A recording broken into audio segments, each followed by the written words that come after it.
I think it's very, very dangerous when this administration attempts to strip American citizens, people who have been citizens for decades, of their citizenship. We saw that Donald Trump earlier made the claim that those born on U.S. soil could potentially lose their citizenship and should not be considered as citizens depending on the citizenship of their parents. This goes in direct contravention to the United States Constitution, which guarantees citizenship to those born on U.S. soil.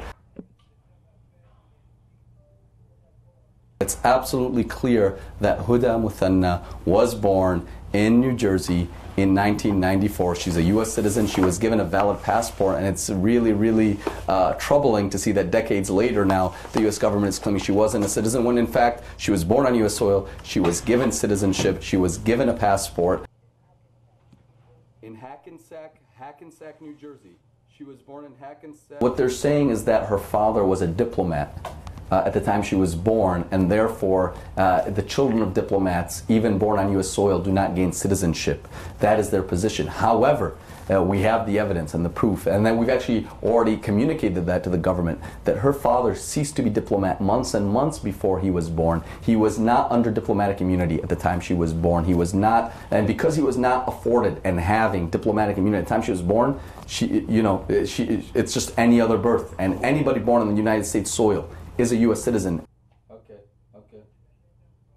Essentially, the government would have to charge her with going over there and marrying an ISIS fighter. And what kind of crime is that? Arguably, I think they would try to label it as material support.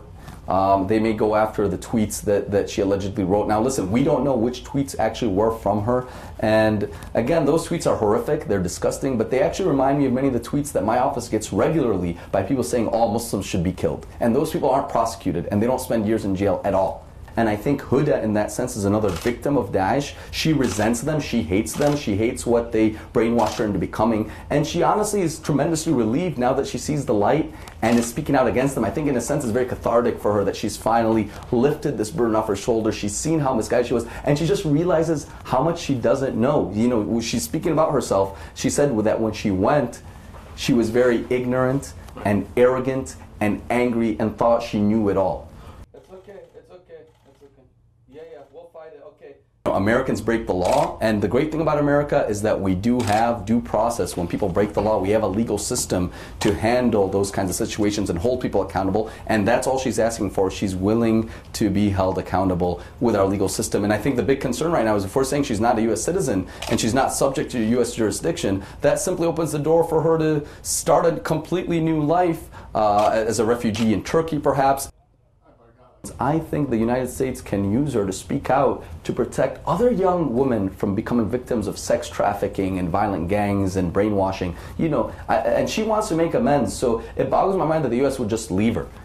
If she's a threat, that's actually the worst thing you can do, because then, she can be free to somehow sneak into Europe or any other country or find a way back. I don't think she's a threat. I think everybody who's interviewed her knows that she's a threat. So it just seems like the government's playing games by denying her her ability to return.